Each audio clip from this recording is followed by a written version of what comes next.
주님께 모든 것 받았는데 주님 앞에 드리기에 인색하지 않도록 우리의 삶을 책임져 주시옵소서.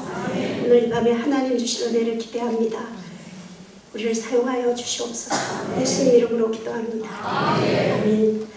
그래서 나 태어나가지고 결혼식 입장할 때 기립박수 받고 이거 처음으로.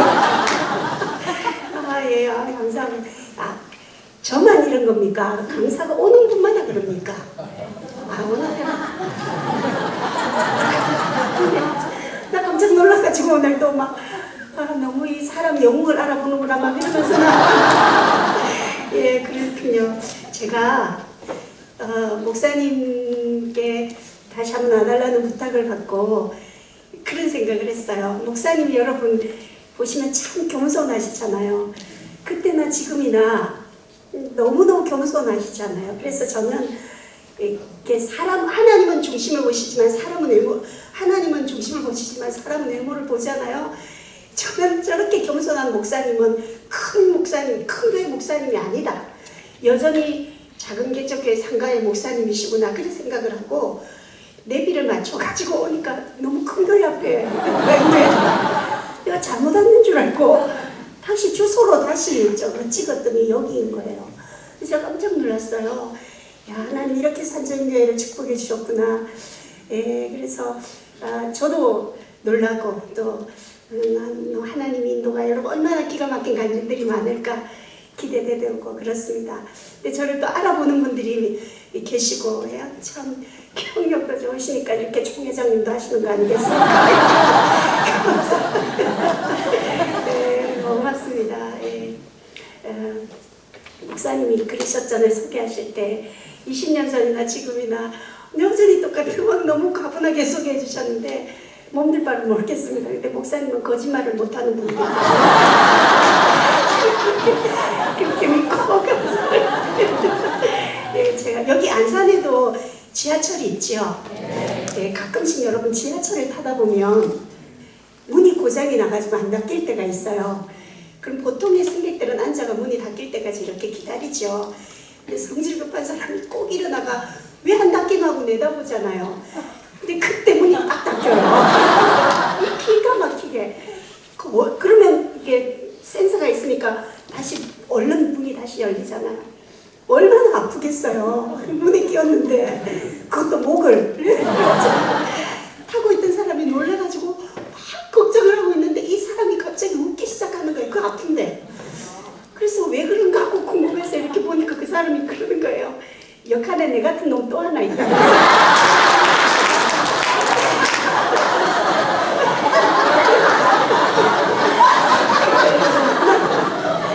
네, 그렇습니다. 여러분 아무리 큰 아픔이나 고통도요 나와 똑같은 아픔을 겪고 있는 사람이 있으면 웃으면서 그 어려움 그 고통 이겨나갈 수 있다 생각합니다. 저 오늘 우리가 이 저녁에 정말 어떻게 하면 하나님 앞에 더 아름답게 주님 사랑하며 살까 그런 마음으로 함께 그런 마음을 가지고 모인 우리들이기 때문에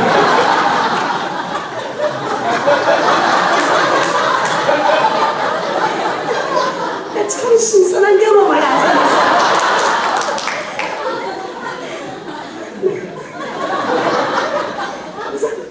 이제 아프십니다. 그래서 하나님이 주실 은혜를 기대합니다. 제가 20년 전에 왔다 갔다 하네요. 저를 아는 분 소개 손 한번 들어보시. 내 저 사람 안다 이러면 이런 분들은 충성스럽게 20년을 지킨 거예요. 감사합니다. 모르는 분들을 위해서 저를 소개하겠습니다. 저는 세계터미널 선교회에서 사역하고 있고 사모다운 선교회 대표로 있는 제 이름은 하나님이 주신 귀한 선물 하귀선입니다. 예, 이름이 참 이쁘죠? 예, 제가 이름을 이렇게 소개하면 학력이 높은 분들일수록 막 박수를 치면서 어쩌면 그렇게 얼굴하고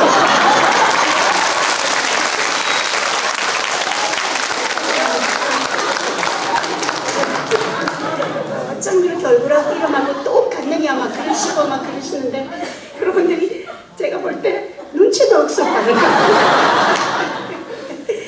제가 이렇게 집회하러 다니기 전에는 사람들이 이름을 물어오면 어떻게 하면 이름을 기억에 남게 설명할까 뭐 고민을 하다가 한문으로 제 이름을 풀이해드렸어요. 제 이름을 한문으로 풀이하면 물아자, 기알기자, 신선선자를 써서 물속에 사는 신선과 같이 귀한 사람이라는 그런 뜻이 되거든요. 근데 가만히 말해놓고 보니까 물속에 사는 신선이 물귀신이다. 이건 이름의 뜻이 안 좋다 고민을 하고 있었는데 하나님께서 이 사역을 시작하게 되면서 하나님이 주신 귀한 선물로 이름의 뜻까지 바꿔주셨어요. 여러분 우리가 성경 말씀을 읽다 보면 정말 많은 믿음의 선진들이요 하나님을 만나기 전과 또 하나님 만나고 난 후에 이름의 뜻이 바뀌어지고 그 바뀌어진 이름대로 멋있게 인생을 살아가는 것을 말씀을 통하여 우리가 읽게 되는데 저 여러분들도 하나님이 우리에게 주신 이 멋진 이름의 값을 하면서 살았으면 좋겠습니다. 저는 정말 개인적으로 제 이름에 대한 자부심이 정말 대단합니다. 하나님이 주신 귀한 선물. 여러분 제가 잘 아는 개척교회 사모님이 있는데요. 이분에게 아들이 하나 있는데 이 아들 이름이 신천지입니다. 목사님 아들인데 요즘 이단들 때문에 교회마다 신천지 출입금지 이런 거 써놓잖아요. 그 교회도 크게 써놨대요. 그 교회 주일학교 학생들이 목사님한테 얘들은 주일학생들 이단 이런 거 모르잖아요. 그 신천지 출입금지 써놔놓으니까 얘가 놀래가지고 목사님 왜 천지영학교 왜 출입금지예요? 이렇게 그래서 목사님이 아들 이름 때문에 너무 막 아들이 스트레스를 받고 이러니까 막 속상하셨던가 봐요. 그래서 하루는 간밤에 쓰셔서 그러셨대요. 신천지 이놈들 내가 신천지 앱이다. 막 그래서 그 아들한테 이름을 바꿔줄까 이랬더니 그 중학교 2학년짜리 천지가 그러더래요. 아빠 나는 진짜 신천지란 이름으로 16년을 살아왔고 이단은 이제 그때 몇 년 전이니까 10년 됐는데 원조가 이름 바꾸는 게 어디냐면서 이단은 곧 없어질 거니까 걱정하지 말라고 아빠를 위로했다고 제가 전해 듣고 참 칭찬해 줬는데요. 여러분 하나님이 인간을 창조는 하나님이 하셨지만 그 창조된 피조물에게 이름을 붙이게 하는 건 하나님이 우리에게 그죠?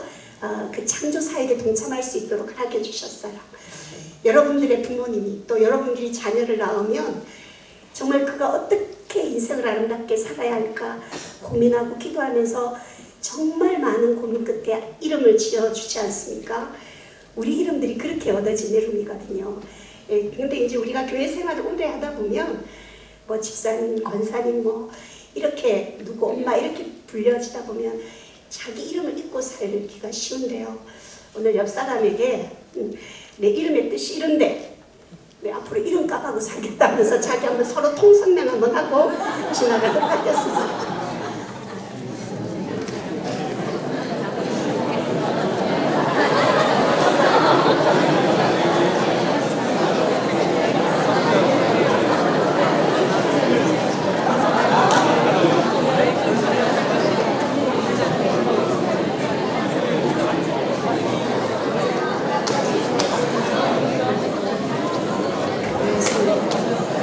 자기 이름이 진짜 좋은 뜻을 갖고 있죠.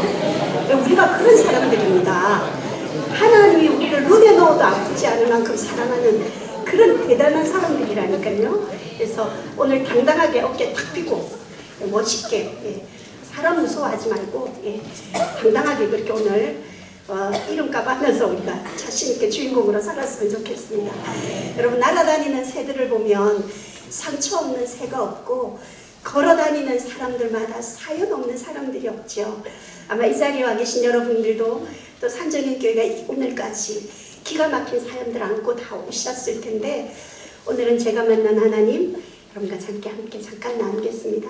지금 제가 숨소리가 막 거칠게 이렇게 들려지니까 여러분들이 지금 얼굴이 저게 저러다가 안 죽겠나 걱정을 하는데 걱정 안 하셔도 될 것 같고 저는 초등학교 4학년 때부터 결핵이라는 병을 앓게 되었습니다. 즉 횟수로 17년 참 긴 세월을 이 결핵이라는 병을 앓으면서 정말 수없이 많은 시간을 병원에서 병원으로 입원했다가 퇴원하고 퇴원하면서 또 다른 병원으로 옮겨 입원하고 퇴원하는 일을 제가 17년 동안 반복하며 살아왔습니다. 여러분, 결핵이라는 병이 증상이 여러 가지가 있습니다만 전 워낙 오랜 시간을 이 병을 앓다 보니까 이 기관지가 다 망가져버려서 천식이 있어서요. 한번 기침하면 언제 시작은 했는데 끝이 언제 날지 모를 만큼 정말 눈알이 튀어나오고 창자가 끊어질 것 같다는 표현을 이렇게 고통스러울 때 쓰는 말이구나 느낄 수가 있었어요.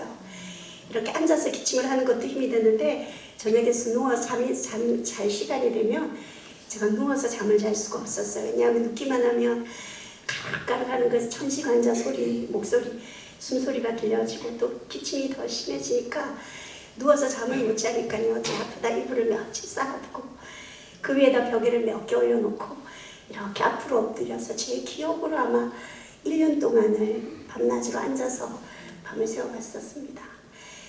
사실 그렇게 심해지기 전까지는 사람이 누워서 베개 베고 잠자는 건 당연한 일인 줄 알았어요. 감사할 조건도 아니고 그건 너무나도 당연한 일인 줄 알았는데 제가 1년 동안을 앉아서 밤을 새워보니까 사람이 누워서 베개 베고 잠잘 수 있다는 게 얼마나 큰 감사의 조건인가 하나님께서 이렇게 깨닫게 하시더라고요. 여러분들은 주무실 때 베개 베고 그렇게 누워서 편하게 주무시죠? 대답 안 하는 분들은 앉아서 주무시죠.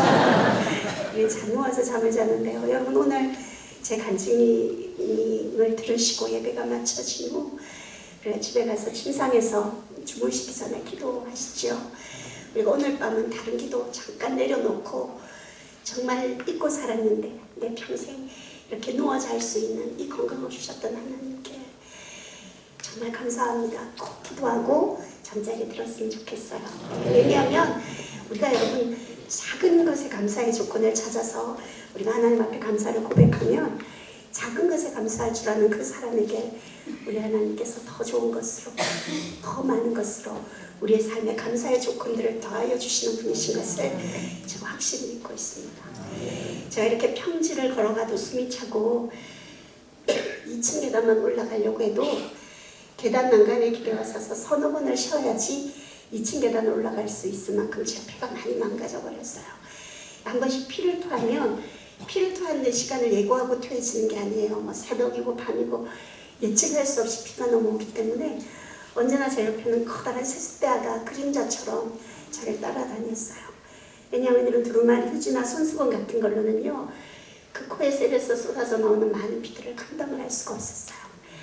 그래서 세숫대야에 동이 피를 토해내고는 병원에 실려가서 지혈제를 맞고 산소를 꽂고 있다가 어느 정도 피가 멈춰지면 또다시 집으로 실려오는 그런 생활을 계속 반복하면서 살았었습니다. 제가 오늘 여러분 처음 보시는 분들은 앞에 나와서 제가 인사하면서 하나님이 주신 귀한 선물 하기 선입니다 뭐 이렇게 웃으면서 얘기를 했을 때 저를 처음 보신 첫 인상이 제가 그렇게 17년 동안 피를 토하고 산소를 꽂고 그렇게 고생하고 살았던 사람 같아 보이지는 않죠? 네. 제가 참 곱게 자란 사람 같지 않습니까? 제가 이런 옷은 집에서 설거지할 때 입는 옷입니다.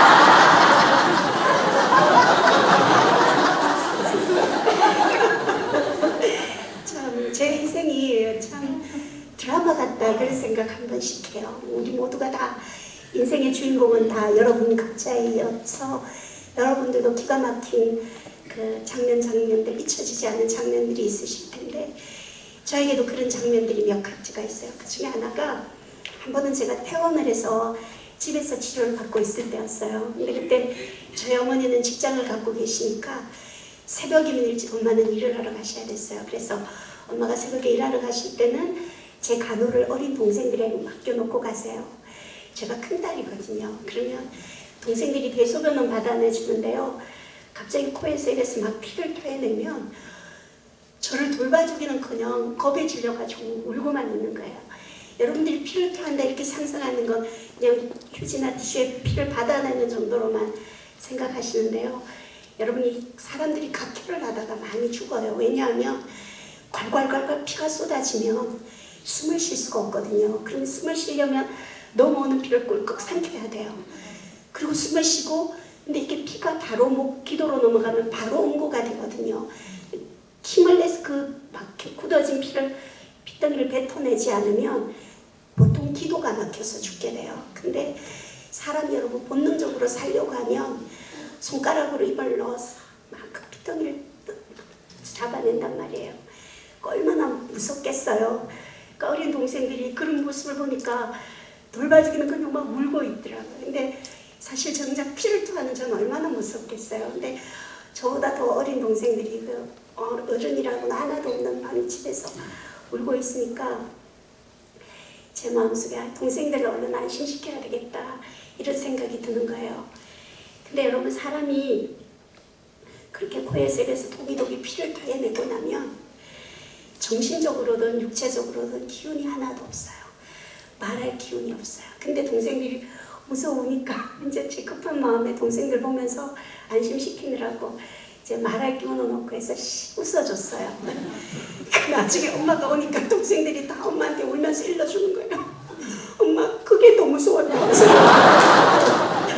피를 토하니까 갑자기 웃으니까 참 지금은 세월이 흘러서 이런 얘기도 정말 기가 막힌 얘기인데도 추억처럼 여러분과 웃으면서 나눌 수 있지만 그때는요 하루하루가 정말 기가 막힌 시간들이었어요. 그러다가 엄마도 일하러 가고 동생들도 다 학교에 가고 저는 초등학교 4학년 때부터 입영을 알았기 때문에 정상적으로 학교를 별로 다녀본 기억이 없어요. 거의 뭐 휴학하고 집에서 혼자 이렇게 지냈었는데요. 그날도 혼자 이렇게 있는데 갑자기 목에서 피가 넘어오는데요. 얼마나 많은 피가 터지든지 너무 갑작스럽게 피가 넘어오니까 엄마가 일하러 가시기 전에 세숫대야를 다 준비해놓고 가셨거든요. 근데 바로 옆에 있는 세숫대야를 가져서 피를 토해내야 되는데 그 세숫대야를 가져올 겨를도 없이 방바닥에 피를 토하기 시작했어요. 그 조그마한 방울이 피로 뭉근해지도록 피를 토해놓고는 제가 토해놓은 피를 보고 제가 놀라서 기절을 했어요. 근데 다행히도 같이 새들어 사시는 아주머니들이 그렇게 쓰러져 있는 저를 발견하시고 119 구급차를 불러서 저를 태워다가 대학병원 응급실에다 실어다 주셨어요. 그곳에 가서 너무 많이 피를 토했으니까 몸에 피가 모자라서 다른 사람의 피를 수혈받느라고 여러분 다른 사람의 피를 수혈받을 정도로 피를 토했으면 얼마나 많은 피를 토했겠어요. 그러니까 수혈을 받고 산소를 꽂고 뭐 꼼짝 못하니까 대소변도 다 받아내고 있었는데 그때 제가 몸무게가 30kg도 나가지 않는 정말 뼈밖에 없는 해골 같은 몸을 갖고 있었거든요. 그러니까 엄마가 일하러 가 계시다가 연락을 받고 중환자실에 막 통곡하는 소리가 엄마 오는 소리에 정신을 떠보니까 정신을 차리고 있으니까 그렇게 누워있더라고요. 그러니까 엄마를 보호자가 오시니까 이제 의사 선생님이 보호자를 불러서 제 상태를 설명하셨어요. 저런 상태로는 며칠 가지 못한다. 준비해라. 그러셨대요. 근데 어느 부모가 자식이 며칠 못 살 거라는 말이 믿어지겠어요. 근데 저희 엄마가 의사 선생님 말을 듣고 저를 보니까 진짜 해골 같은 몸을 가지고 뼈밖에 없는데 피를 토하고 그렇게 그 쎄쎄 끓면서 산소를 꽂고 있는데 엄마가 봐도 살아날 가망성이 없어 보이시더래요. 그래서 저희 어머니도 제가 다시 살아난다는 거 포기하시고 제 죽음을 준비하면서 기다리고 계셨어요. 근데 여러분 사람의 생명은요 하나님 손에 있어요. 그렇죠? 의학적으로는 며칠 갈 수 없다는 그 진단을 받은 저였지만 하나님은 하나님의 때가 되지 않아서 그리고 부족한 저에게도 우리 주님 미련이 남으셔서 그 위독한 환경 속에서도 저를 데려가시지 않으셨어요. 네, 저는 그렇게 생각해요. 주인공은 죽는 법이 없다 이러면서 왜 엑스트라는 조금이 비켜가도 죽는데 주인공은 쉽게 안 죽지 않습니까? 그래서 하나님이 제 생명을 조금씩 하나님 나라의 주인공으로 사용하여 주시려고 연장시켜 주시는구나 혼자 그렇게 믿고 있어요. 그래서 조금씩 하나님 회복시켜 주셔서 휠체어 타고 화장실 길은 다닐 수 있을 만큼 회복이 되어졌어요. 근데 여러분 저희 같은 결핵 환자들은 대학병원이나 응급실에는 그런 좋은 병원에는 오랫동안 입원해 있을 수가 없었어요. 여러분 제가 17년 동안 이 병을 앓으면서 아마 전국의 결핵병원이라는 병원은 제가 몇 달씩이라도 다 입원을 해봤어요. 그런데 경상남도 마산에 가면 국립마산결핵병원이라고 결핵 환자들 넘어와두는 병원이 있는데요. 제가 마산결핵병원에는 3년을 입원해 있었어요. 그 병원에 다시 치료할 수 있는 방법이 없을까 찾아갔더니 의사 선생님이 저의 엑스레이를 걸어놓으시고는 그리고 뭐 오랜 세월 치료하면서 적어놓은 차트들을 꺼내놓고는 그러시더라고요. 저보고 제가 그때 의사 선생님 말씀이 지금도 기억이 나요.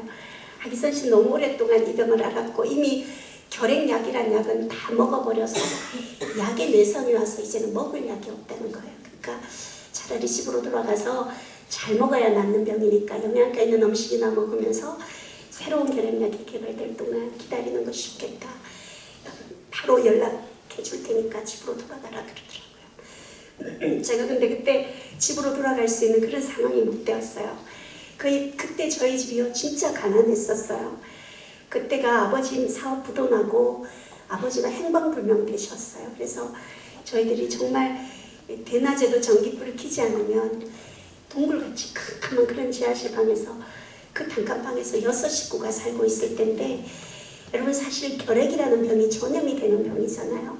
그러다 보니까 혼자 있을 때는 기침도 마음 놓고 할 수 있고 숨도 쉴 수 있는데 동생들이 학교에 갔다 집에 오면 제가 이게 혹시라도 내 병이 동생들에게 전염되어져서 내 동생들도 나처럼 이런 고통을 겪게 하면 어떡하지? 그리고 우리 엄마가 나 때문에 이렇게 고생하는데 내 동생들까지 그러면 어떡하지? 이제 몸 아픈 것보다 그 마음 아픈 게 더 힘든 고통이었거든요. 그러니까 집으로 돌아갈 수가 없더라고요. 그래서 의사 선생님께 막 울면서 부탁했죠. 여러분 사람이 절박해지면 부끄러운 거 없어요. 여러분들이 부끄럽다 막 주저할 때는 아직 살만할 때예요. 너무 절박해지니까 제가 의사 선생님한테 막 울면서 부탁했어요. 선생님 제 병이 낫든 낫지 않든 병원에서 있을 수 있는 기간만이라도 좀 있게 해달라고. 제가 그렇게 말해놓고 할 수 있는 건 우는 것밖에 없었어요. 그냥 펑펑 울고만 있었어요. 그러니까 의사 선생님은 젊은 나이에 제가 안 돼 보이셨는지 아니면 사람이 엑스레이를 찍으면 새까맣게 폐가 보여야 되는데 하얗게 흔적조차 없어진 저의 폐가 안 돼 보이셨는지 한참 고민을 하시더니 그러면 다시 한번 치료를 해보자. 그런데 효과는 크게 기대할 수 없으니까 각오는 하고 있으라고 그러면서 병원에 있는 것을 허락해 주셨어요. 여러분 의사 선생님하고 면담을 마치고 저 의사실에 탁 나와가지고요 하나님 앞에 너무 감사했어요. 먹을 약도 없고 치료할 방법도 없어서 얼마 못 살 거라는 그 의사 선생님의 말씀을 생각하면 절망적인 상황이지만 저는 그때 그 절망적인 환경을 보지 않고 그 상황 속에서 그래도 내게 1년 동안 못 보자는 것은 걱정하지 않도록 내게 피할 길 주신 그 하나님 너무너무 감사했어요. 그러니까 여러분 하나님 앞에 감사하니까 병실에 돌아갈 수가 없더라고요. 그래서 얼른 병원 안에 있는 교회를 찾아갔어요.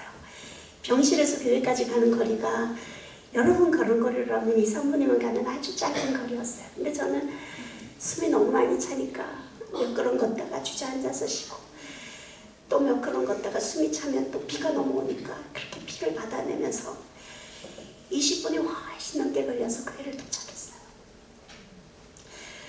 그렇게 어렵게 찾아간 교회에서 그날 십자가 앞에 무릎을 꿇고 정말 많이 울었어요. 진짜 많이 울었어요. 울다가 지칠 만큼 울고 나니까 이제 죽음이 현실인 거잖아요. 그죠? 근데 여러분 이게 이상한 게요. 다른 사람이 죽을 병에 걸렸다고 하면 없던 믿음도 막 생기잖아요. 그래서 신방 가서 막 위로하고 하나님 살아계시다고 기도하라고 막 권면도 하고 그러는데 여러분 정작 죽음이요. 자기 문제가 되어서 제 앞에 현실로 딱 다가오니까 저는 그때 죽음이 너무 두려웠어요. 물론 지금은 죽음이 끝이 아니라 새로운 시작이라는 거. 사람이 육은 죽지만 영으로 영원히 산다는 거 알지만 그때는 그 죽음이 너무너무 두려운 거예요. 그래서 제가 그 죽음 앞에서 하나님 앞에 이렇게 기도했어요. 하나님, 사람이 죽으면 분명히 천국과 지옥이 있다고 말씀하셨죠. 그렇지만 저는 그 많은 사람들이 만나보았다는 주님, 음성을 들어보았다는 예수님을 저는 한 번도 만나보지도 음성을 들어보지도 못했습니다. 하나님 저를 한 번만 만나주신다면 제가 죽음의 두려움 같은 건 잊어버리고 정말 천국에 대한 확신과 하늘나라에 대한 소망을 가지고 저의 남은 삶을 살겠습니다. 하나님 정말 살아계시다면 저를 딱 한 번만 만나주십시오. 제가 그 기도의 제목을 가지고 그럼 하나님을 만나려면 내가 어떻게 해야 할까? 성경에 분명히 나를 간절히 찾는 자를 내가 만나주시겠다 약속하셨잖아요. 그럼 내가 간절함을 주님 앞에 보일 수 있는 방법이 어떤 게 있을까 생각하다가 제가 그 다음 날부터 새벽 기도를 시작했어요. 여러분, 저희 같은 결핵 환자들은 새벽만 되면 숨이 더 많아지고 조금만 찬바람을 맞아도 기침이 심해지는데, 더군다나 병원에 입원해 있는 환자가 새벽 기도를 시작한다는 건 참 힘든 일이었어요. 근데 제 믿음이 좋아서 그랬던 거 절대 아니고요. 정말 제 안에 계신 성령님이 제 절박한 상황을 아시고 저를 감동시키셔서 그 기도의 자리로 몰아가셨던 것 같아요. 그래서 하루도 빠지지 않고 정말 새벽 기도를 시작하는데요. 제가 그렇게 새벽 기도를 시작한 지 한 달쯤 되어지던 날이었어요. 그날도 여느 날처럼 교회 오면, 여러분 새벽 기도 오면 기도하는 자리 정해져 있잖아요. 그죠?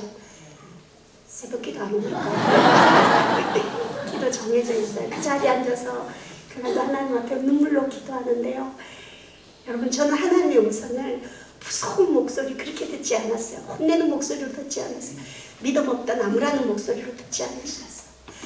너무나도 따뜻한 음성이에요. 너는 보는 거로 믿느냐? 보지 않고 믿는 자가 복되도다. 여러분, 저는 사실 하나님께서 저에게는 좀 특별한 응답을 해주기를 기대하고 있었어요. 뭐 예를 들면 하나님께서 꿈속에 하얀 옷을 입으시고 짱하고 딱 나타나셔서 내다 이렇게 딱 이렇게 음성을 들려주시거나 뭐 천국과 지옥을 보여주시거나 아주 미라클한 특별한 응답을 원했는데, 하나님은 너무나도 평범한 말씀으로 너는 보는 거로 믿느냐? 보지 않고 믿는 자가 복되도다. 여러분, 제가 그 순간에요, 그 짧은 시간에 놀라운 사실을 깨닫게 되었어요.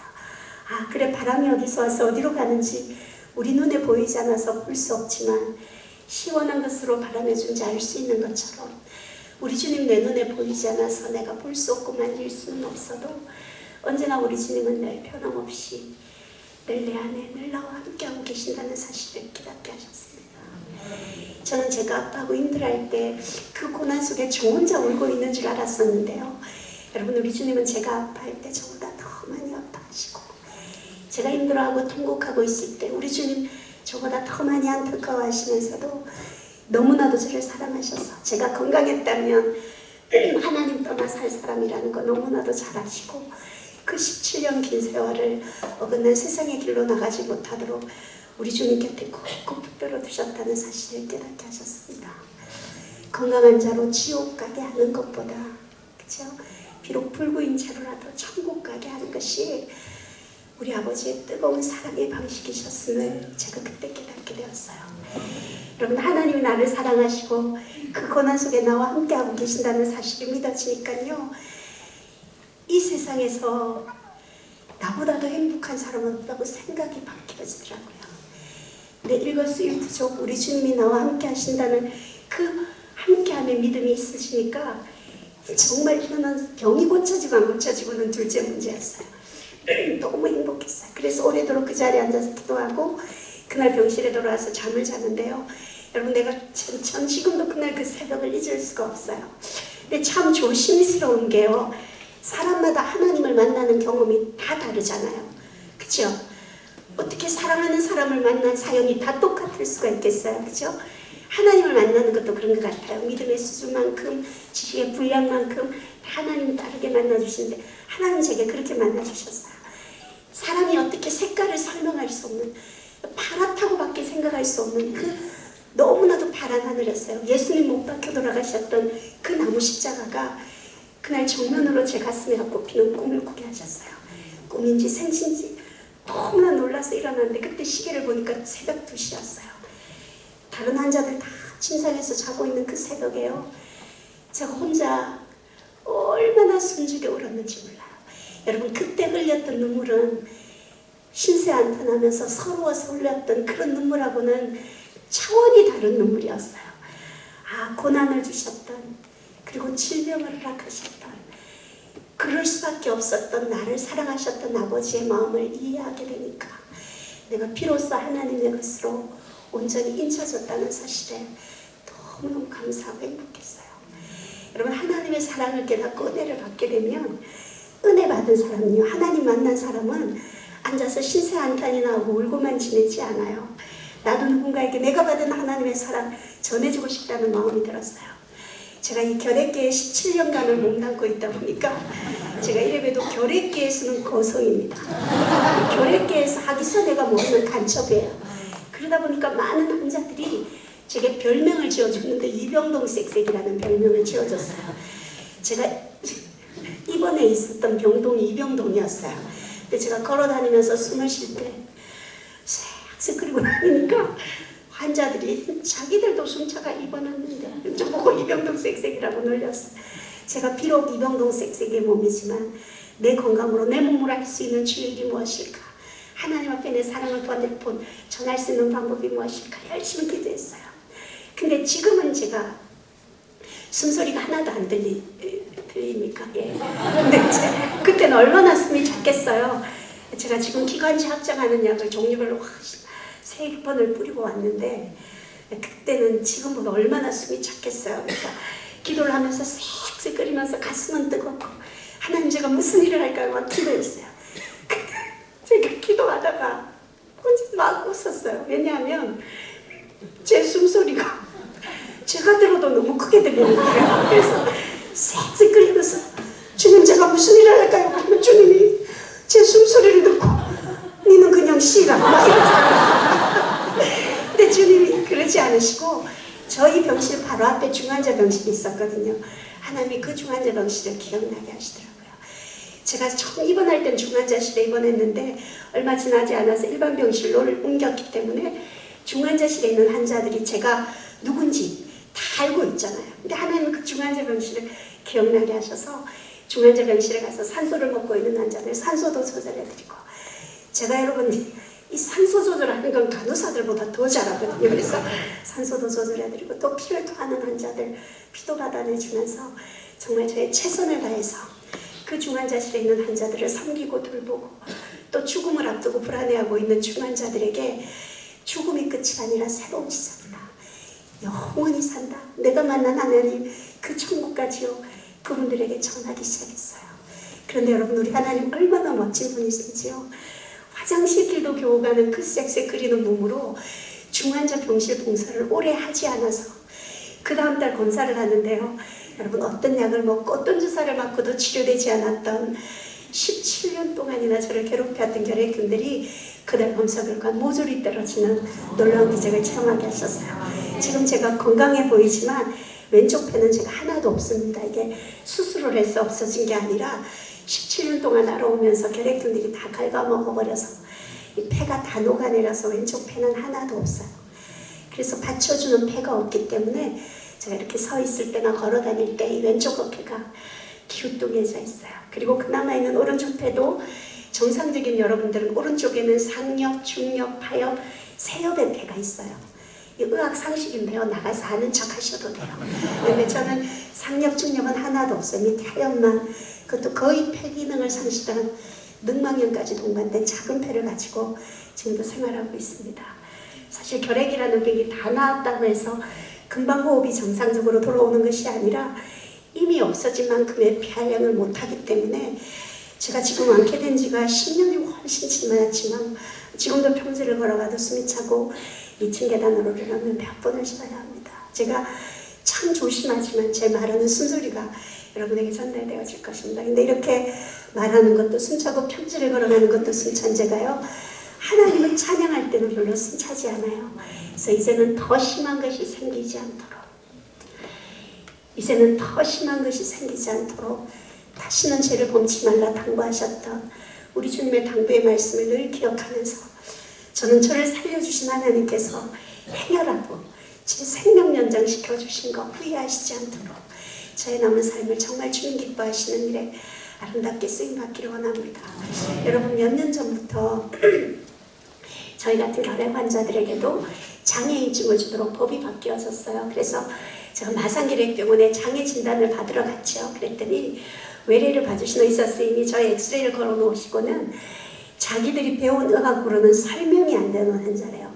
자기가 의사 생활을 수십 년간 했고 결핵 환자들만 전문적으로 봐온 전문인데 자기가 의사 생활하면서 이 조금 남은 폐를 가지고 이렇게 살아있는 사람을 처음 본다는 거예요. 여러분 제 말이 믿어지지 않으면 그 의사 선생님이 마산결핵병원의 원장님이셨어요. 마산결핵병원에 전화하셔서 사기순 뭐 이러면 안 되고 제가 결핵계의 거성이기 때문에 상세하게 설명해 주실 거예요. 한 번은 부산에 아주 큰 교회에서 간증을 해달라고 연락이 왔어요. 저는 뭐 교회가 크든 작든 상관하지 않고 물어보지 않아요. 그러니까 비어있는 순서대로 스케줄을 비어있으면 가는데 그날 유명하지도 않기 때문에 늘 비어있습니다. 그래가지고 비어있어서 약속을 했어요. 근데 알고 보니까 그 교회는 의사 선생님들이 장로님들이 27분인가 8분이 의사 선생님인 거예요. 그래서 당회를 하시다가 부목사님이 나중에 저렇게 얘기해 주셨어요. 당회를 하시다가 부목사님께 물어보셨대요. 장로님이 이번에 헌신예배 강사가 누가 오냐 그러셨대요. 그래서 이렇게 오랫동안 투병 생활하다가 치료받고 찬양하는 사람이 온다 그러니까 의사 장로님들이 그러셨대요. 아 우리가 그래도 명색이 의사인데 그 환자 말만 들을 수 없다. 부산하고 마산은 가까우니까 그분을 치료했던 주치의도 우리가 한번 섭외를 해보겠다 그러셨대요. 저는 그 사실도 모르고 간증하는 날이 되어서 그 교회를 또 갔더니 제 주치의가 거기 또 가는 거예요. 1부는 제가 간증을 하고 2부는 제 주치의가 이 환자가 이런 상태인데 지금 저러고 있다고. 그때 의사 선생님이 그러시더라고요. 하기선 씨는 치료 대상이 아니라 연구 대상이다 그러셨어요. 여러분 이 장애인증을 받으려면요 여러 가지 검사를 많이 해야 돼요. 아무나 이게 장애인증을 주지를 않아요. 까다로운 검사들을 다 해놓고 오후쯤 되니까 결과가 나왔다고 의사 선생님이 저를 부르셨어요. 그러니까 의사실에 들어가니까 저 서류를 차트를 보면서 그러시더라고요. 그 까다로운 보건복지부 규정대로 한다고 해도 저는 의학적으로는 1급 장애를 받을 수 있는 사람이래요. 근데 어떻게 설명할 수는 없지만 이 조금 남은 배를 가지고도 이렇게 건강하게 살아왔으니까 1, 2급 별 차이 없으니까 2급 정도면 무난하겠다고 그러면서 제게 2급 장애를 주셨어요. 여러분들이 지금 잘 모르시는 것 같은데 2급은 여러분 1급 다음에 2급입니다. 중증장애거든요. 항상 보호자가 따라다녀야 되는 중증장애인데 제가 2급 장애인입니다. 여러분들에게 말씀드리기 전까지 여러분 이렇게 예쁜 장애인 보시죠. 여러분들 저쪽에 아저씨들이 저게 정신장애가 있나 이런 생각. 하나님이 제게 주신 장애인증에 대한 자부심이 대단한 것이요. 제 간증으로만이 아니라 의학적으로도 하나님이 저를 치료하여 주셨다는 게 검증받았다는 것 때문에 이 장애인증에 대한 자부심이 대단합니다.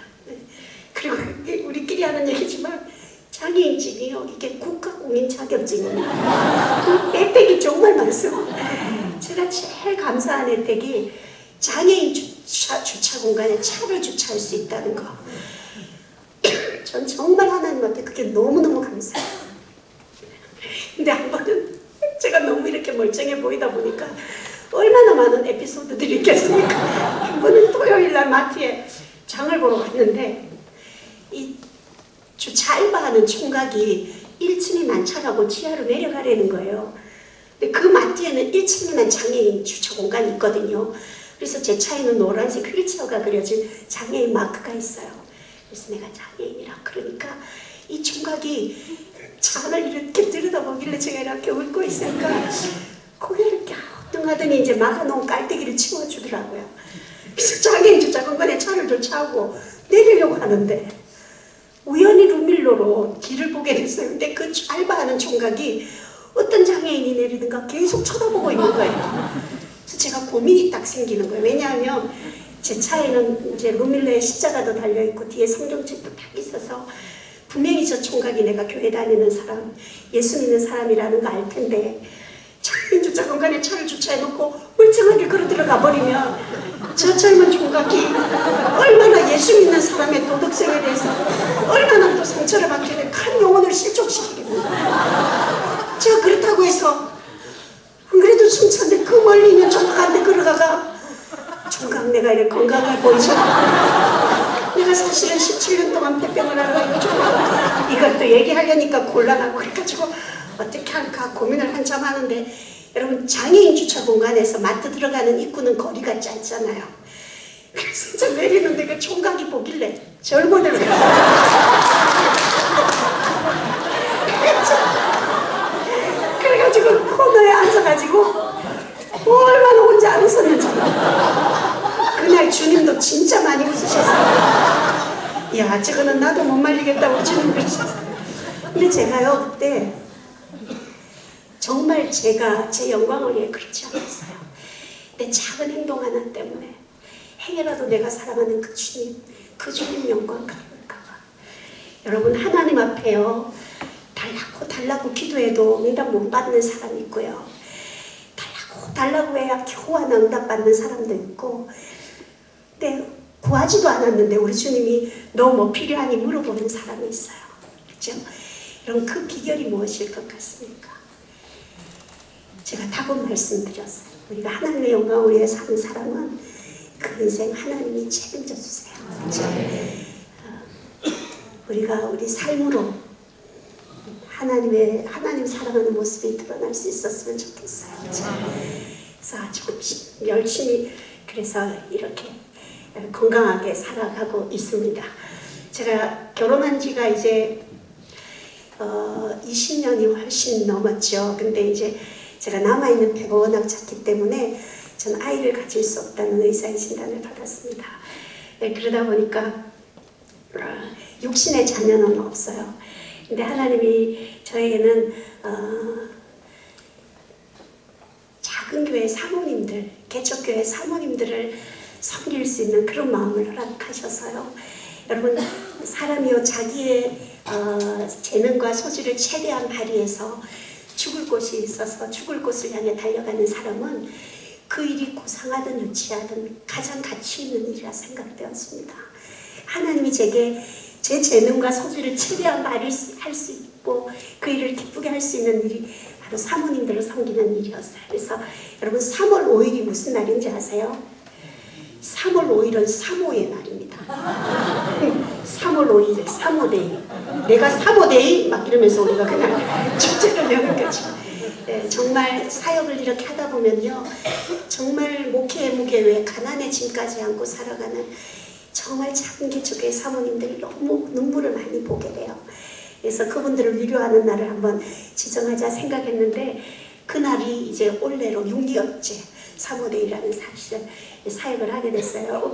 이번에 3월 5일이 주일이더라고요. 그죠? 여러분들이 3월 5일 사모의 날 기억하시고, 뭐 근사한 선물 그런 것보다 오늘 뭐 여기 산정교회도 사모님 또 부목사님 사모님들 많으시던데 그날 손 한번 잡아주시고 참 감사하다고 고맙다고 이렇게 한번 격려해 주시는 그런 따뜻한 마음들이 있었으면 참 좋겠습니다. 예, 그렇죠? 저는 여러분 지금 남지원과 세계터미널 선교회라고 34년 된 선교회에서 사역하고 있는데, 그 선교회가 하는 일은 뭐하냐면 노방에서 전도, 이제 터미널, 세계터미널, 우리 터미널, 강남터미널, 영동선, 호남선, 경부선 그곳에 차량표를 끊고 차를 기다리는 수많은 여행객들에게 길도 안내해드리고 진도 들어드리면서 복음 전하는 그 사역을 우리가 무례하게 말로만 전하는 전도가 아니라 우리의 삶으로 한번 우리 안에 있는 고상한 예수님, 그 인격적인 예수님 우리가 삶으로 보여드리자 해서 전도자도 훈련시키고 그래서 열심히 전도하는 사역을 하고 있어요. 저는 이렇게 터미널에 전도를 하러 가면 남자들이 전도가 참 잘 돼요. 그래서 제가 늘 생각하죠. 하나님이 내게 미모를 주신 게 이때라고요. 네, 이제 여러분들 누가 치 이러면서 이제 웃자고 하는 소리인데 여러분 상처는 맞죠? 그냥 조크하는 겁니다. 제가 감히 어디 근데 치 하는 분과 그럴 입장은 아닌데 이제 전도를 하러 가는데 저희들은 이제 전도지가 여러분들처럼 교회 전도지하고는 조금 달라요. 전국의 고속버스 운항 시간표가 전도지 안에 들어가 있고 그 안에 좋은 걸 기도놓고 하나님의 말씀도 넣어서 전도하러 가면 그러죠. 안녕하세요. 이거 고속버스 운항 시간표인데요. 이 안에 보시면 천국 가는 시간표도 있어요. 그러면서 제가 첫 인사를 그렇게 하고 전도를 하는데요. 사실 노방전도라는 게요. 예, 뿌리기만 하고 보여지는 열매가 없기 때문에 저희가 자비량으로 지금 10년째 그곳에서 전도하고 있는데 지칠 때가 있어요. 참 많이. 근데 하나님이 이 사역을 정말 기뻐하신다. 제게 응답 주신, 위로해 주신 사건이 있어서 여러분하고 잠깐 나누겠습니다. 한 번은 제가 오전에 터미널에 전도를 하러 갔어요. 이제 왜냐하면 오후 시간은 분주한 시간이기 때문에 맨투맨으로 전도하기가 쉽지 않아요. 그래서 오전에 전도를 하러 갔는데 50대 후반 된 아저씨 한 명이요. 온 팔에 문신을 하고 앉아 계시는 거예요. 무서운 분이. 전도하러 가다가 그분 얼굴을 보고 저분은 안 되겠다 이러고 돌아가는데 제 마음속에 계속 감동을 주시는 거예요. 그래서 그 자리에 잠깐 서서 기도하고 그분이 앉아 계시는 의자 밑에 제가 무릎을 꿇고 앉았어요. 오전 시간이니까 터미널이 조용한데 어떤 여자가 나와서 씩씩거리면서 딱 무릎을 꿇고 앉으니까 이 아저씨가 보통 무서운 분이 아닌데 흠칫 그분도 놀라는 거예요. 그래서 아저씨 놀라지 말라고 제가 오랫동안 죽음 앞에 있다가 하나님 만나고 그 하나님 저를 지도해 주셔서 내게 새 생명 주신 그 주님 너무 좋아서 이렇게 전도하러 나왔다고 이렇게 저를 먼저 소개한 다음에 아저씨 보고 제가 그렇게 얘기했어요. 아저씨, 운동장에서 아이들이 신나게 뛰어놀 때는요 어떤 아이가 행복한 아이인지 어떤 아이가 불행한 아이인지 알 수 없어요. 그런데 어두워지고 캄캄해졌을 때 돌아갈 집이 없는 아이는 얼마나 불쌍한 아이겠습니까? 우리가 아무리 기억하고 싶지 않고 생각하고 싶지 않아도 어김없이 인생의 어두움의 때, 죽음의 때 누구에게나 다가올 텐데 그 마지막 죽음의 날에 돌아갈 집이 없는 인생을 산다는 얼마나 불쌍한 한 삶이겠습니까? 전 아저씨께서 세상에 많은 사람들이 무서워하고 두려워하는 죽음마저도 기쁨으로 기다릴 수 있는 돌아갈 집을 준비해 놓고 사는 멋진 인생을 사셨으면 좋겠습니다. 그렇게 아저씨에게 전도하고 아저씨 선도지를 꼭 집어드리고 일어났어요. 제가 그날 터미널에서 2시간을 전도를 했어요. 저는 여러분 숨이 차기 때문에 연속적으로 전도하기가 쉽지 않아요. 몇 분 전도하고 또 자리에 앉아서 기침하고 지내는데 느낌이 이상해서 헐긴 옆을 봤더니 아까 전도했던 그 문신 아저씨가 멀찍이 서가지고요. 제가 전도하는 모습, 또 숨이 차서 앉아서 기침하는 모습 옮겨 다니면서 저를 다 지켜보고 계시는 거예요. 제가 그 아저씨가 나를 지켜보고 있다는 걸 알 순간부터 제가 정말 죽을 똥살똥 전도했어요. 알아 이거지 내가 열심히 전도했어요. 그 2시간 전도를 마치고 저희 선교회 사무실이 터미널 건너편에 있어요. 사무실에 걸어가면서 제가 참 많은 생각을 했어요.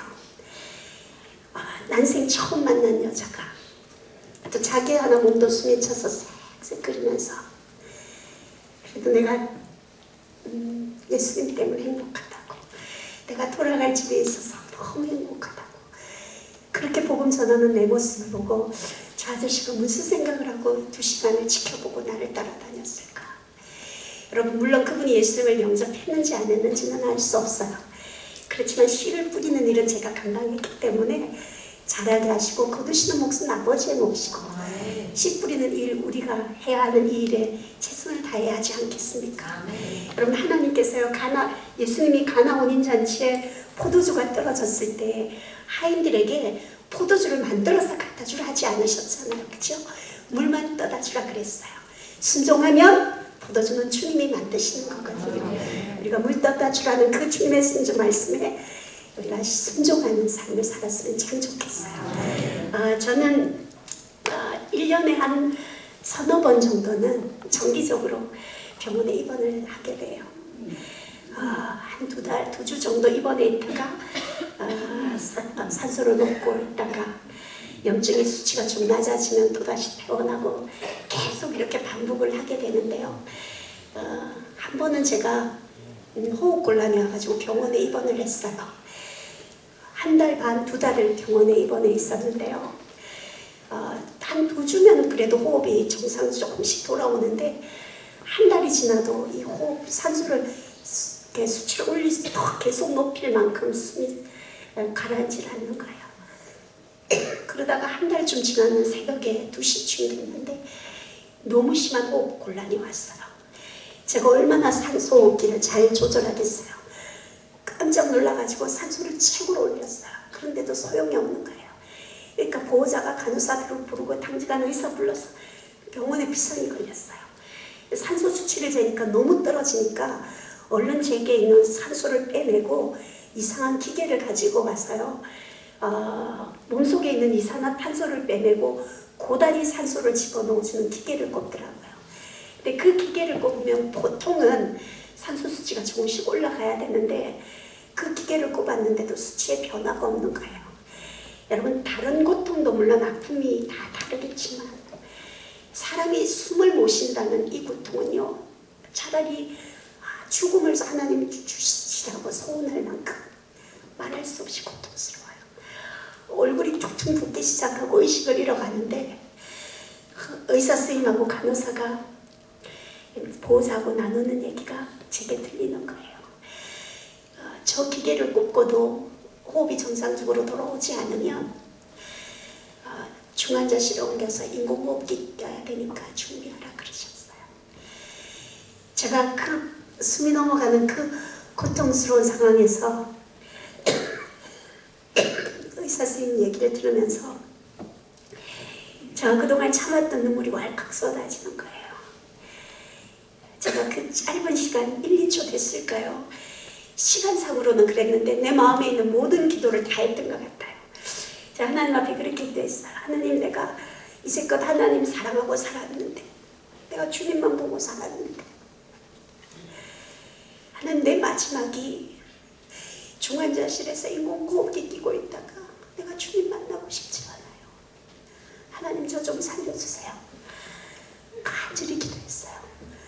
근데 여러분, 정말요, 거짓말처럼 이게 모든 환자에게 적용되진 않아요. 제 개인적인 신비예요. 정말 거짓말처럼 산소 수치가 조금씩 올라가는데 완전하지는 않지만 중환자실에 옮겨서 인공호흡기는 끼지 않아도 될 만큼 그래서 호흡이 조금씩 돌아오는 거예요. 얼마나 감사하는지. 그리고 있는데 저희 남편이 연락을 받고 달려왔어요.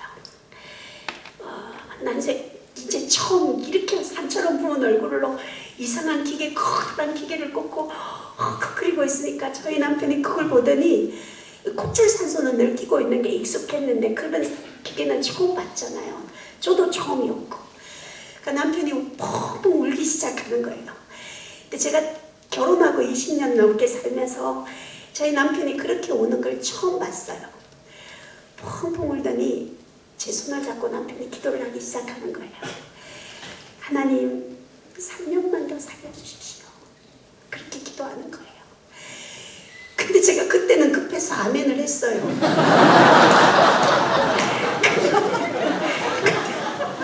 정신을 차리고 나니까 3년이 너무 짧은 거예요.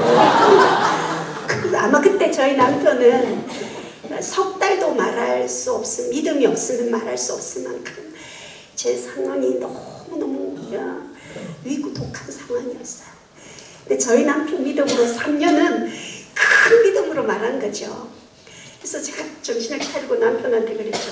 아니, 기도하는데 돈 드는 것도 아니고 좀 더 쓰지. 3년이 뭐냐고. 그래서 당신이 허락해주면 3년 취소하고 30년으로 연장하자 그랬더니 합의해주겠다고 그래가지고 일단 30년으로 연장시켜놨어요.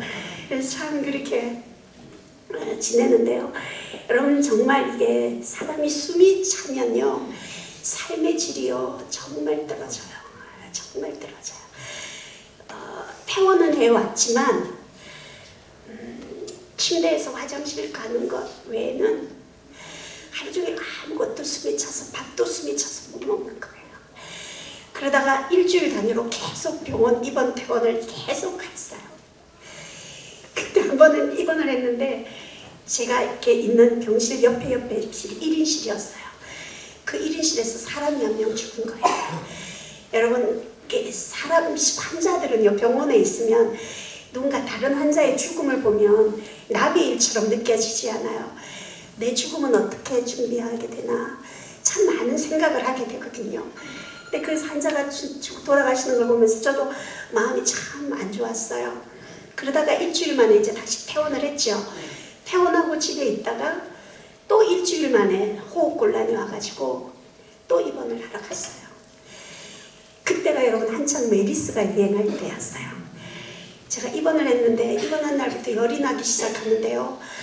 막 해열제를 몇 병을 링거로 몇 줄을 맞아도 열이 떨어지지 않는 거예요. 숨은 더 많이 차고 컥 끓이고 있는데 그 다음날 아침 되니까 의사 간호사들이 완전 무장을 하고 제 주위를 딱 둘러서는 거예요. 그러는 거예요. 제가 메리스 고위험군인데 지금 증상이 딱 메리스라는 거예요. 그래서 우리 병원에서 당신을 격리시키기로 했다. 이러면서 저를 격리하는 병실이 어디냐면 지난주에 입원했을 때 사람 죽었던 그 1인실에 저를 격리한다는 거예요. 이거는 뭐 안 간다 할 수가 없어요. 증상이 딱 그러니까. 저만 고집할 수 없고 다른 환자들을 생각해야 되니까 할 수 없이 그 격리 병실에 들어갔어요. 그 간호사들이 다 돌아가고 난 뒤에 이게 여러분 믿음하고 상관없이요.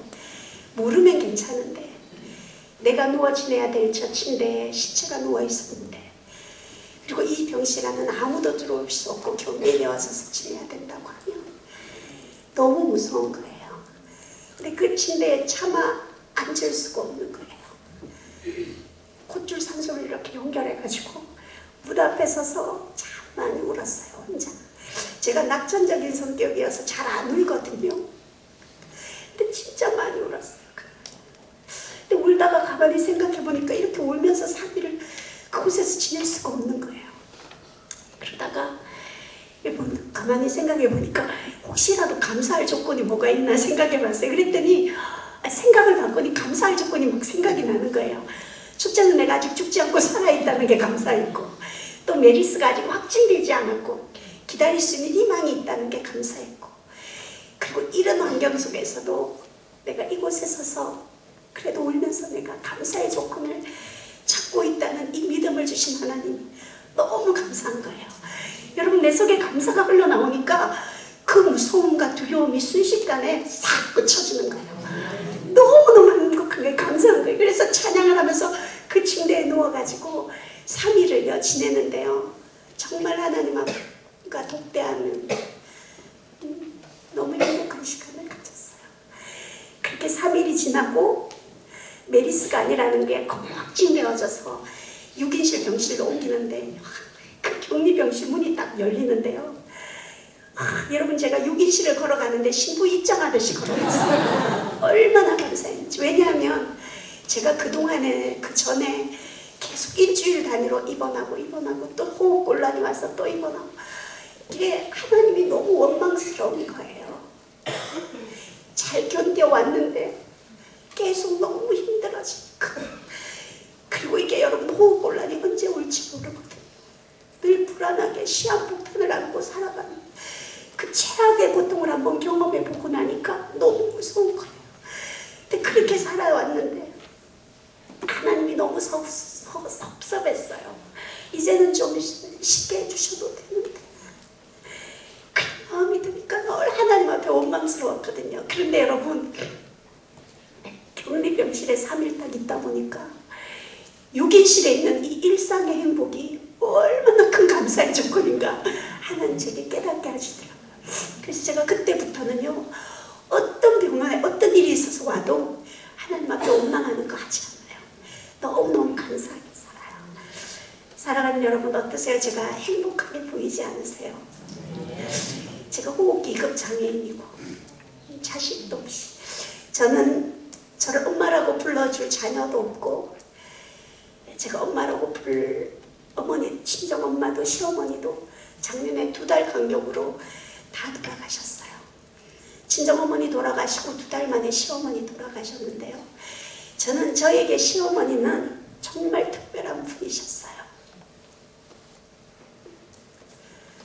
신랑보다 저는 시어머니가 더 좋았어요. 저희 어머니가 33세 혼자 되셔서 평생 기도하면서 교회에서 정말 열심으로 사셨는데 저희 어머니 기도 제목이 예배드리다가 하나님 만나게 해달라는 게 평생의 기도 제목이셨어요. 근데 저희 어머니가 주일날 새벽 예배 마치고 주일 오전에 오전 예배 마치시고 안내 다 서시고 점심때 전 교인 저희들이 한 400~500명 되는 그 교인들 다 국수 삶아서 다 먹이시고 오후 2시 예배 뒷자리에서 찬양하시다가 그렇게 주무시는 것처럼 하나님 불러가셨어요. 저희 어머니가 평생 얼마나 교회를 위해서 하나님 앞에 얼마나 헌신하고 살았는지, 여자 권사님 돌아가셨는데 교회장으로 했는데요. 저희 어머니 수의 그런 거 있지 않으셨어요? 늘 어머니 그러셨거든요. 제가 사준 옷 참 좋아하시는 옷이 있었어요.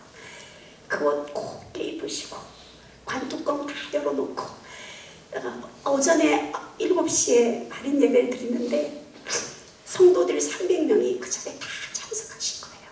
교회에. 연합성가대가 어머니 평소에 좋아하시던 찬양도 불러드리고 또 교회에서 어머니의 일생을 비디오로 만들어 놨더라고요. 그래서 영상으로 만들어 놔서 영상도 촬영하고 하는데 틀어주고 하는데 저희 어머니 이렇게 사람이 가족이라도 죽은 시체를 이렇게 만진다는 거 쉽지 않은데요. 그 모든 성도들이 저희 어머니 얼굴도 만지고 손도 만지면서 신권사님 잘 가시라고 그렇게 마지막 인사를 하는데 제가 그 유가족석에 앉아가지고요. 그러니까 정말 세상에 어떤 재벌가의 며느리가 된 것보다 정말 아름답게 주님을 위해 살아가시는 우리 어머니의 며느리가 된 그게 얼마나 행복한지 몰라요. 참 저희 어머니는 제가 아플 때 한 번도 침대에서 방에서 편하게 주무신 적이 없어요. 제가 입원하는 날은 저희 어머니 속전에서 제가 퇴원할 때까지 자리하시던 분이셨거든요.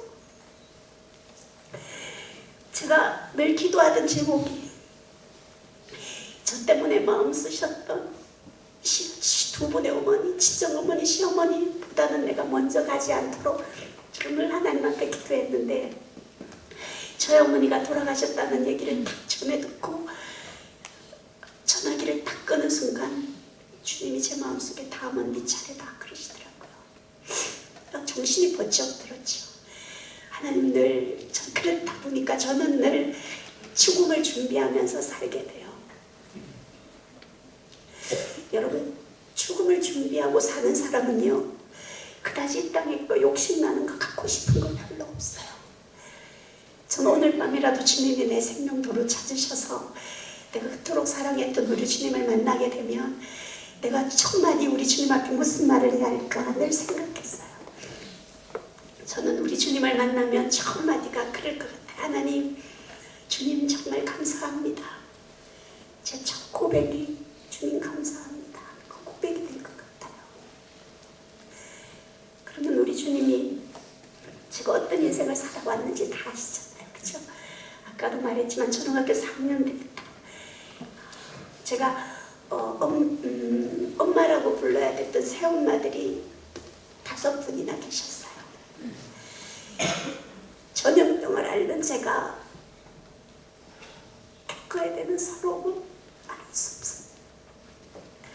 그렇게 어린 시절 살아왔고 또 결혼해서 자식도 없이 그렇게 주님 사랑하고 평생 살았는데 주님을 만났을 때 주님 감사합니다 고백했을 때 우리 주님이 오냐 그러고 마시겠어요? 그러시지 않으실 것 같아요. 보좌에서 내려와서 저를 꼭 안아주시면서 그러실 것 같아요.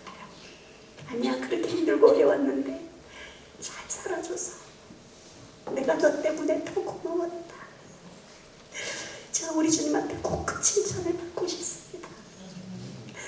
여러분 우리 모두 언젠가는 주님 앞에 서게 될 터인데요. 여러분 며칠 가지 않는 사람의 칭찬 때문에 행복했다가 불행했다가 그런 어린아이 같은 신앙이 아니라 우리가 수고한 거, 봉사한 거, 손해본 거 아무도 알아주지 않아도 우리 주님 앞에 섰을 때 너 그때 나 때문에 양보하고 손해봐줘서 내가 정말 그때 너 때문에 너무 고마웠다. 여러분 우리 모두 그 칭찬 받기 위해서 주님 앞에 아름답게 살아드렸습니다. 참 좋겠습니다. 호기급 장애인이 이렇게 감사하고 사는데 정말 하나님 앞에 받은 복이 많으신 여러분들이 원망하고 불평하고 그렇게 살아간다면 하나님이 보실 때 여러분이 장애인이고 제가 정상인이고 그러지 않겠습니까? 저는 늘 여러분들에게 마지막 그런 말씀 드리고 싶어요. 여러분, 꽃을 싼종이에서는 꽃향기가 나고 생선을 싼종이에서는 비린내가 나게 되어 있어요. 성령으로 와 계신 주님, 그의 성령님 우리 마음속에 모시고 살아간다면 우리 안에 있는 예수님 내 삶으로 드러났으면 좋겠어요. 여러분, 온기가 있으면 사람이 모여들게 되거든요. 우리가 물론 바른말 중요하지만 바른말보다는 좋은 말 하면서 우리가 다른 사람들 전도하는 것도 중요한 일이지만 우리 가족으로 묶여진 우리 산정현 식구들만이라도 우리 서로 이 안에서 사랑하고 양보하고 이해하면서 그렇게 아름답게 하나님의 사랑으로 그 가족으로 사랑하는 저와 여러분 되었으면 참 좋겠습니다. 네. 제가 오늘 찬양 한 곡 준비해 왔는데요. 17번 찬양입니다. 찬양 여러분 앞에 나누겠습니다. 주님 사랑합니다. 그리고 산정현 여러분, 그리고 저를 기립박수로 맞아주셨던 여러분 꼭 기억하고 사랑하겠습니다. 감사합니다. 17번입니다. 네. 방송 시대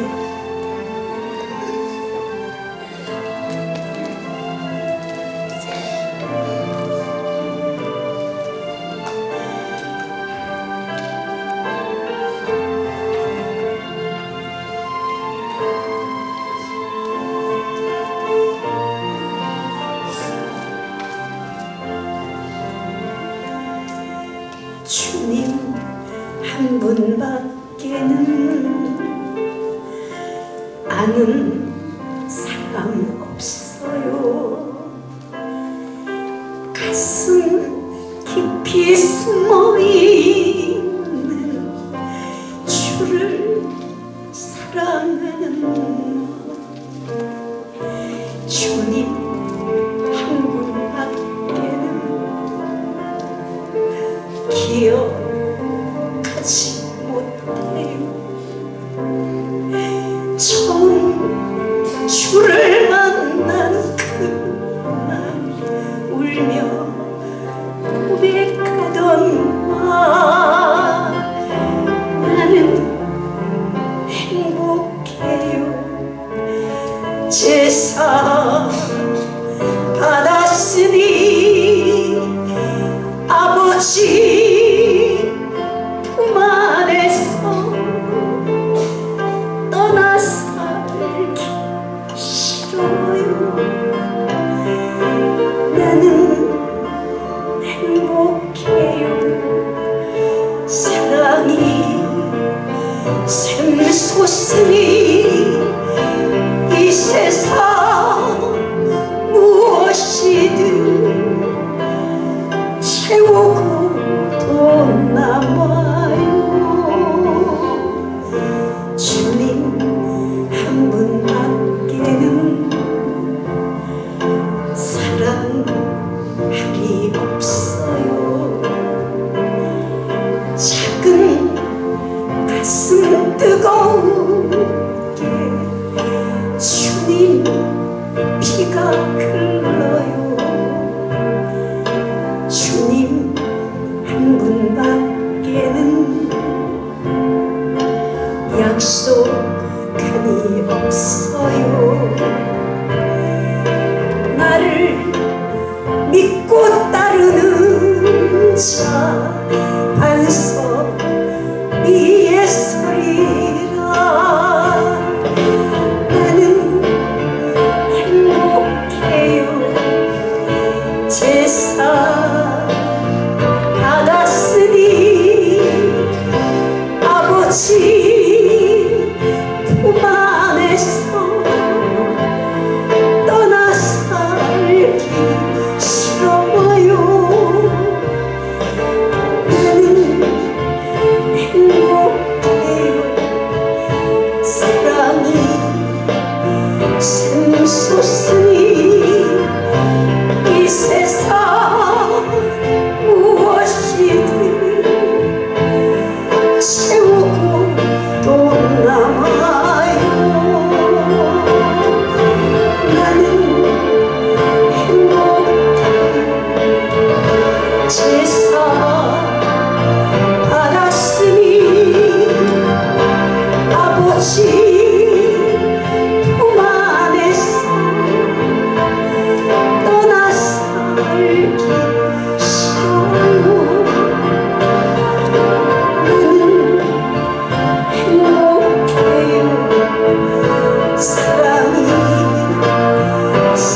오셨으니 이 세상 무엇이든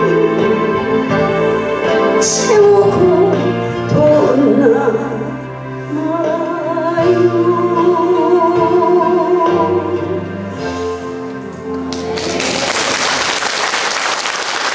그죠? 앵콜 싫은 사람 있어요? 빨리 가세요. 네.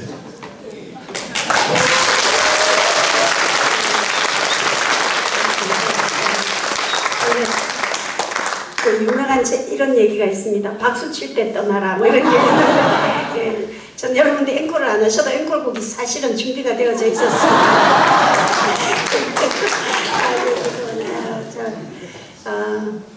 참 다른 교회하고 달리 이 교회마다 참 많은 교회를 다니다 보면 그 영적 기운이 있거든요.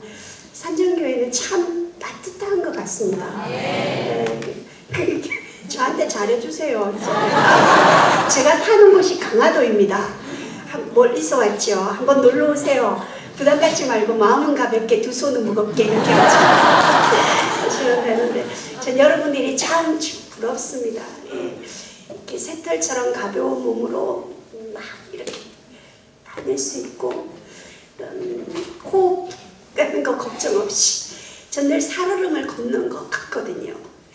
네, 그런 삶을 사는데 여러분들 정말 마음껏 편하게 막 샤워하고 여름에도 막 숨 차지 않고 샤워해서 옷 입을 수 있다는 여러분들이 참 부러운데 참 우리가 일상에 감사 하나님 앞에 있고 살기가 쉽죠. 그렇죠? 여러분들이 오늘 저를 아마 샘플로 보내주신 거 여러분들에게 참 우리가 상대적인 그 박탈감 때문에 감사를 잊고 살기가 쉬운데요. 정말 내게 주신 은혜를 생각하면 어느 것 하나 감사하지 않을 게 없어요. 여러분들이 감사를 회복하는 시간이 되었으면 참 좋겠다 싶고요. 9번 찬양할까요? 예, 9번이 맞는지 모르겠습니다. 예.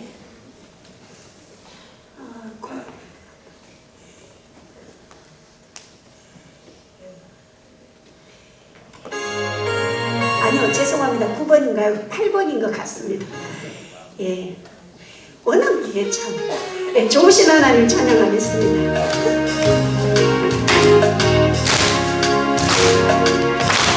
좋으신 하나님 너무나 내게 좋은 찬양하리요. 원이 참 좋은 좋으신 하나님 너무나 내게 좋은 찬양하리요. 원이 참 좋은 나 노래하리라. 내 평생 사는 동안 내 주님 함께 하시니 난 찬양하리라. 주신 하나님 너무나 내게 좋은 찬양하리요. 원이 참 좋은 아멘. 여러분도 주님 좋은 분이라고 생각하십시오. 그러면 내가 좋아하는 만큼의 목소리로 정말 주님 내게 너무 좋은 분이셨습니다. 감사하는 함께 고백하겠습니다. 좋으신 하나님 주신 하나님 너무나 내게 좋은 찬양하리요. 원이 참 좋은 좋으신 하나님 너무나 내게 좋은 찬양하리요. 원이 참 좋은 나